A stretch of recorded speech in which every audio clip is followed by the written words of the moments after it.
everybody, it's Christina of CraftyPaws. I wanted to share with you guys a little upcycling project. These are baby food jars that I have altered to be button storage. And as you can see, I have color coordinated them to match the buttons that they will be holding. I wanted to share with you guys how I did this project and enter this project into Jamie's Not2ShabbyShop DT call. So this is my entry project. I took baby food jars, and you might be wondering, does Christina have human babies? No, she does not. I use baby food in doggy treats that I make with wheat germ for Biscuit and Bandito, and I have these cute little jars left over, and I knew I wanted to reuse them and upcycle them. So I took some super cute doggy stamps. A couple of them I picked up at Jamie's Not2ShabbyShop, and one of them I picked up somewhere else. But let me go ahead and share with you guys what I used. I used this super cute Chihuahua from the Some Odd Girls Hipster Pets set. This I picked up from Jamie. I also got this one from her shop. I don't know that she has these in her shop anymore, but my gosh, are these dogs not the cutest? This one is from the Preppy Peps collection, and I used all three of these dogs. And then I used this Tiddly Inks dog from the I Wuff You set. I colored each one of them with my Copic markers. I'm going to put a link to my blog post where I will share all the colors that I used. I fussy cut each one of them out and then decorated up these jars to put each one of the dogs on. And I think this set came out really, really cute. I'm so pleased with it. So let me start off with this one.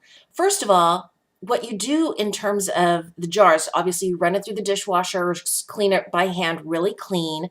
If you have some glue residue left over on the jar, the best way I found to get that glue residue off is to just take a paper towel, fold it up a few times, put some cooking oil on it, and just rub over top of wherever that residue is, and it's like a miracle. It just comes off.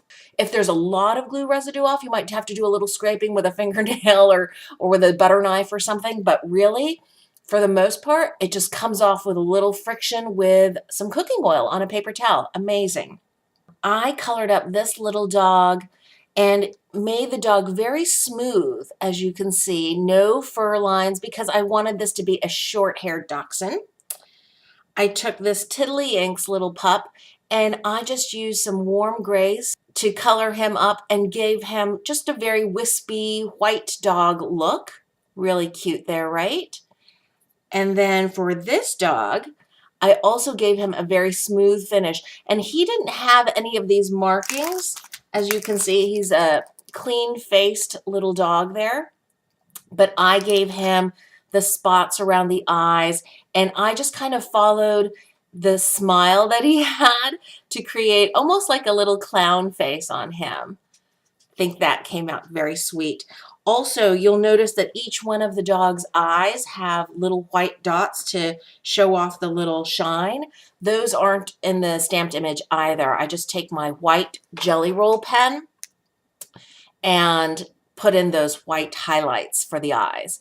This little dog is such a cutie. It's a little Chihuahua, and again, you'll see there's no markings on the dog. I just kind of drew them in using a flicking motion with my Copic markers. I tried to give him a kind of a chocolate and tan look. I will share with you guys that Chihuahua in a black and tan and white coloring.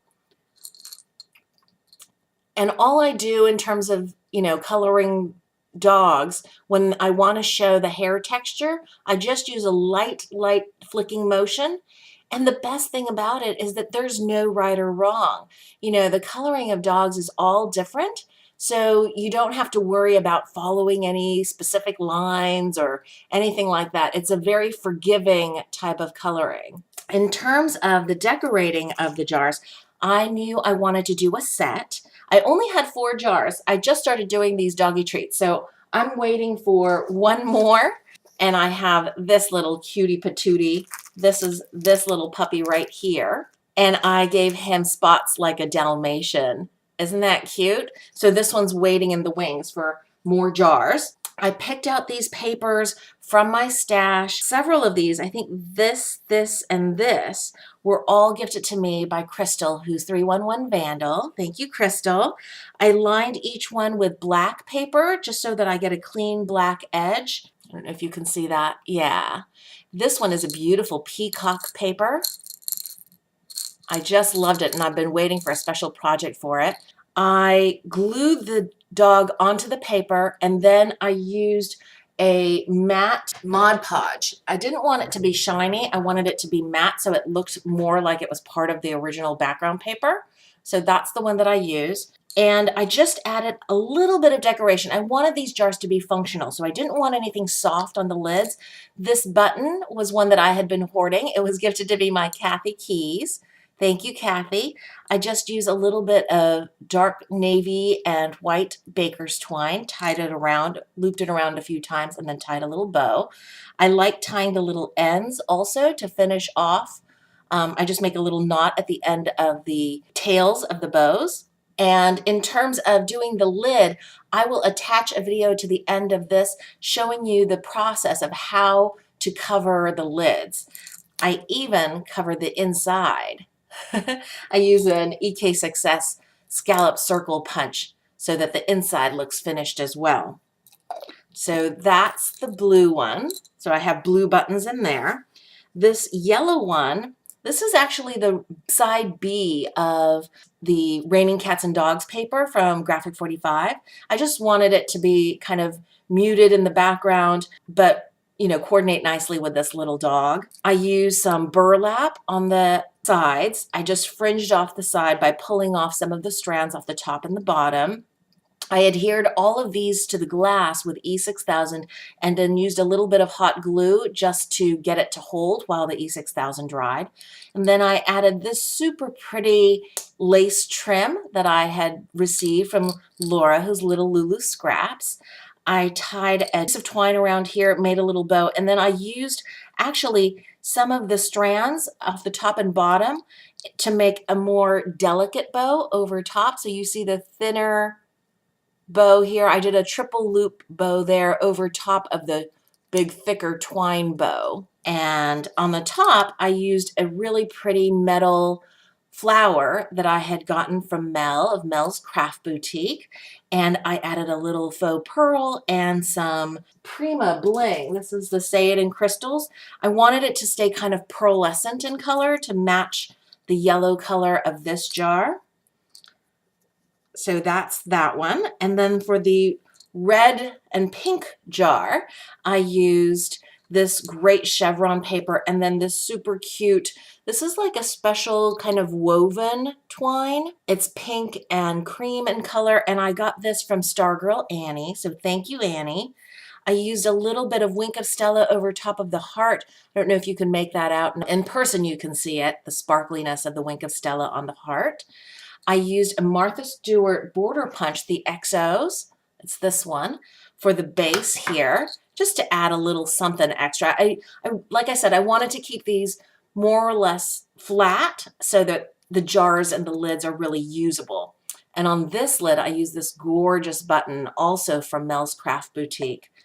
It is stunning. And I like each of these jars to coordinate, but to be individual, to be different. So I have different toppers on each one, and I picked out the toppers in a way that I thought kind of matched the color scheme. And then lastly, I use this one for the green, this little cute dachshund, and I use some green baker's twine, this dark green and this light green. And then for the lid, I wanted to add something fun that I thought would coordinate in terms of color. And I had these super cute bones.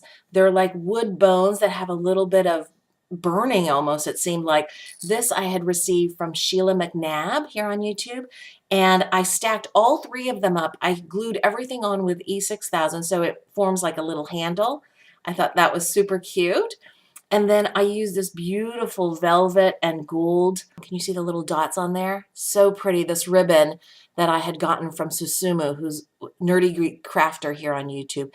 And then I made faux little bows. I had originally tried to tie the bows, but it became so chunky that instead I did a loop, hot glued, pinched, hot glued, and then did a little loop over top to make it into like a bow looking thing, but it's actually not a real bow. I hope you guys like this project. I hope you guys will try out upcycling jars. They're great little storage containers, and you know, you can't get cuter than little dogs and little jars, right? Thanks for watching, everybody. I hope you guys are having a great day. Wish me luck in the DT call. Talk to you soon. Bye. I wanted to share with you guys how I alter little jars to become storage for little knickknacks. I took the paper label off. Whatever glue residue was left on the jar is you don't have to buy Goo Gone or anything like that. Just a little cooking oil on a paper towel takes it right off. It will come out totally clean. It is just amazing. So that's what I did with this baby food jar. Then you take the lid, and this lid measures 2 inches in diameter, and I want a 1 inch edge around the whole lid so that I have plenty to, you know, take over the edge and also into the inside of the lid. So I'm going to do a circle of about 4 inches in diameter. Cut that out with a pair of scissors, or if you have a 4-inch circle die, that works great too. And then you, in the center, you replace the lid down and you trace the lid there in the middle.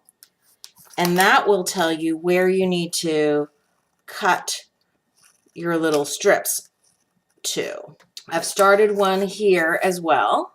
And then all you do is you take some Mod Podge, any decoupage medium, gel medium, and all you do is you take the lid and you put decoupage both on the lid and on the paper. Take a paintbrush and make sure it is one that you use for glue. You know, separate out.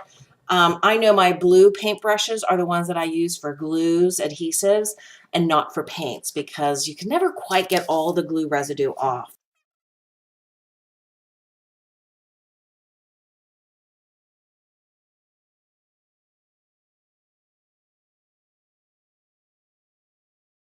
On the inner rim of the lid.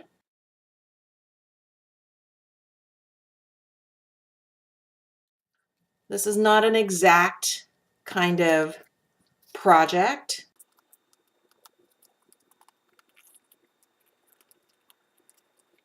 And it might feel like it's fighting you.